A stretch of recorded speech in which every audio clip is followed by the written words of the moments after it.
Hey team, we're just going to go over how to use these are our newer air pumps. We have also the older green ones, and those are slightly different. These ones are a lot easier to use. But basically, you just open it up. The case has everything you need in it.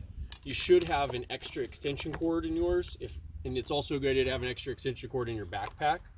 But basically, once you open it up, and you just fold out the stand here. I guess I need to loosen it a little bit.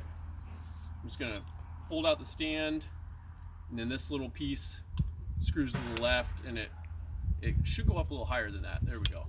So that's fully extended, and then you'll just set the pump stand like that, and this is the actual pump, and it just screws on to the bottom here.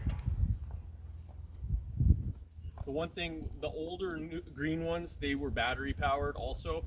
These ones have to have an energy source, so we have to be able to plug it in somewhere. That's why the extension cord is super important. And then once you're set up, we always take our first sample, like at the front door, at the exterior, to get the control sample. And you just plug it into the wall, and you take one of your samples. And there's a kind of a rectangle piece. I'll just kind of pull it open a little bit. There's the circle piece, and that goes down. It fits right in perfectly there. And then there's the other side's like a rectangle piece, so it can only go one way on here. And you just pull off both these tape pieces, and I always just stick it on the side and then set it on there, and then you press start. And I'm not plugged in now, but you just would press start, and these ones automatically run. Actually, if you can come back here, I'll show you this. There's a 5 and a 15 there. We're always going to keep ours on 5. So as long as it didn't get accidentally flipped, it should automatically run for 5 minutes, and it's calibrated to run at just the right amount of speed for just the right amount of time.